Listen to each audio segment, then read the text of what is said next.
रहस्यमय रूप से छुपी एक अजीब दुकान थी जिसे सभी दुनिया के सबसे बेहतरीन जादूगर कहकर जानते थे।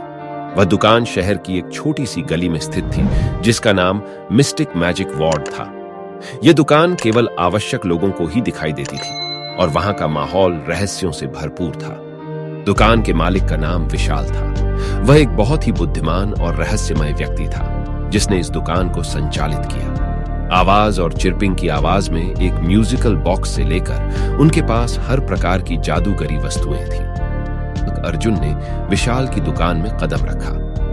अर्जुन का उद्यमी मनोबल और उसकी निरंतरता ने उसे यहां तक पहुंचाया था। वह अपने व्यवसाय में नए आयाम ढूंढ रहा था और सुना था कि इस दुकान में आवश्यक वस्तुएं मिलती हैं जो आपके व्यवसाय को बदल सकती हैं।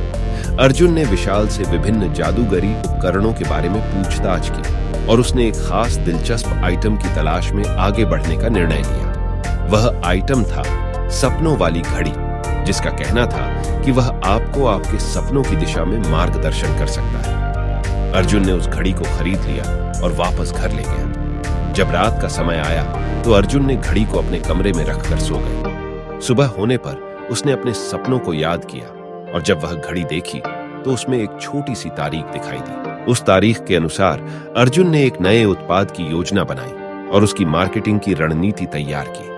वह उसे अमल में डाला और जल्द ही उसका व्यवसाय बढ़ने लगा।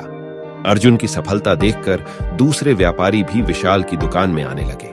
उन्होंने भी अपनी समस्याओं का समाधान ढूंढने के लिए विभिन्न जादूगरी उपकरण खरीदे और उनका सामर्थ्य अपने व्यवसाय में उपयोग किया। धीरे धीरे विशाल की दुकान प्रसिद्ध हो गई और उसके पास विभिन्न शहरों से लोग आने लगे, चाहे वे व्यापारी हों या आम लोग। इस दौरान अर्जुन ने विशाल से एक अद्भुत सवाल पूछा, क्या आप मुझे बता सकते हैं कि आपकी दुकान में ये सब कैसे हो पाता है?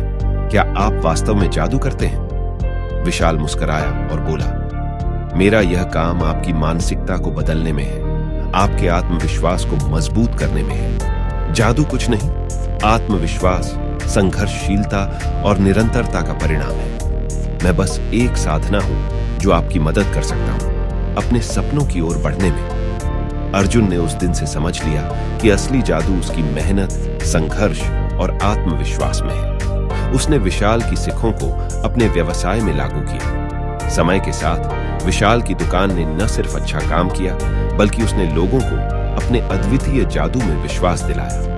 इसी रूप से मिस्टिक मैजिक वार्ड बन गई थी न केवल एक दुकान, बल्कि एक आत्मविश्वास और संघर्ष की कहानी भी। वीडियो देखने के लिए आपका धन्यवाद। आशा है कि आपको ये कहानी पसंद आई होगी।